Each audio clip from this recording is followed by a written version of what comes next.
What's up, y'all? Thanks for checking back in with your girl, SheSheKnowIt. If you haven't already, please like, subscribe, and share my channel for all the latest drama, tea, gossip, news, etc. Because you know I got all of it, because SheSheKnowIt. Anyways, today we're going to do an update on a topic we already been talking about, Mr.R-Kelly, y'all. So we have some more people that are being charged alongside Mr. Kelly for some of these sex crimes.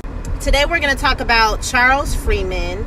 He is a longtime friend of Kelly's, something like BFFs since the 90s, apparently. So Charles Freeman is kind of like one of these guys I think that Kelly had on his side. You know how men of a certain class or whatever got the men that they got on the side that do all their light work and clean up messes, etc. Yeah. I think that's what Mr. Charles Freeman was to Mr. R-Kelly, y'all. So basically what he's being charged for is getting rid of the sex tape involving a 14-year-old girl that Mr. R-Kelly had interactions with. Apparently on this tape, you can hear Mr. R-Kelly as well as the 14-year-old girl referring to her body parts as 14 years of age. So basically just, confirming that she is underage. That was verbally reported on that tape from Mr. R-Kelly as well as the victim. Basically what he did is he agreed with Mr. R-Kelly that he would retrieve these sex tapes, and he negotiated a $1 million payout for retrieving the tapes for Kelly. But also, if that's not already worse enough, Mr. Charles also made copies of the sex tapes, y'all. He made copies of them for himself because he claims that if Mr. R-Kelly didn't pay him, he wanted to have proof, and have backups of those tapes. So, at the end of the day, I really don't care what it is you did it for, a payout or whatever. You sat up here and helped R. Kelly cover up that he is having intercourse with an underage girl. Not only did you go get the tapes, you made copies of the tapes. Man, this is some creepy shit, y'all. These are literally some creepy ass men, and it's so many of them running around. So, be careful.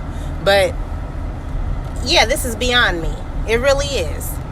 So basically, long story short, y'all, Charles is going down right alongside Mr. R-Kelly, and everybody that should know anything that R. Kelly was doing and was involved in these situations, the people that are filming these videos, his friends who is with him doing this shit, I don't know.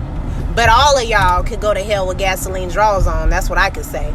So at the end of the day, you're lucky all you got was prison.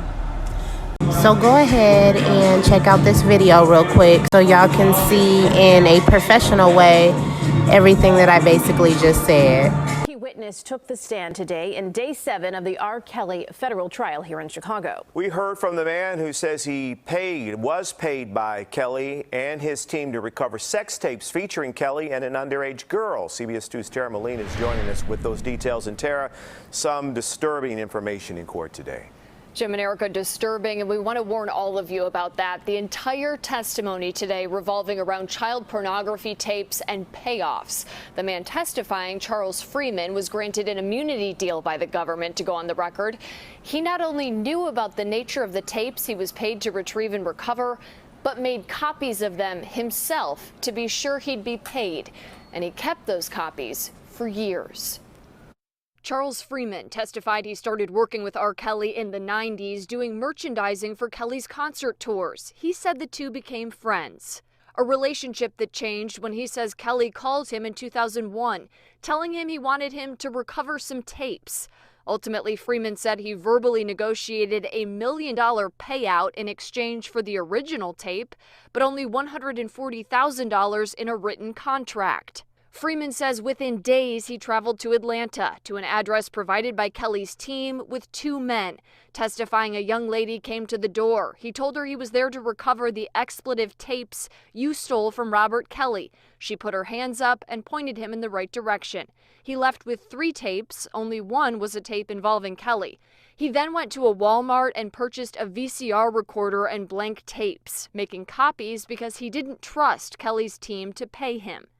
Freeman testified observing in the tape he recovered and copied Kelly having sex with a young girl, urinating on her and putting lotion on her face. He said you can hear both Kelly and the girl refer to her body parts as 14 years old. He never called the police. Prosecutors asked why. At one point, he said, quote, "because the police wasn't going to pay me $1 million. In 2019, Freeman turned the copies over to his attorney after an attorney reached him about holding child porn for R.Kelly, and that's what led to his involvement in this trial. Now, Freeman's demands for all of the money owed continued for years. He was paid in installments all the way up to and after the 2008 trial where Kelly was acquitted. We expect cross-examination to start tomorrow morning. Defense attorneys will question Freeman in the testimony we heard today. And it could get heated. In their opening statements, they called him a con man and an extortionist. Reporting live in the newsroom, I'm Tara Molina. But yeah, I'm going to leave it up in the air for y'all. You know what I'm saying? I'm just bringing y'all the tea with a little bit of an opinion behind it because I got a strong one for Mr.R-Kelly. Y'all already know. If you haven't already watched the first video, please go back and refresh yourself on the first video so you know everything that's going on with R. Kelly and how I feel about his situation and sleeping with underage girls and how I think that that affects and messes up their mental health, etc. But yeah, that's it for now, y'all.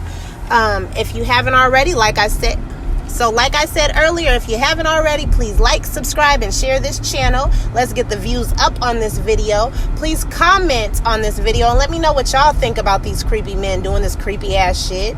And that's all for today. Y'all have a wonderful and blessed week.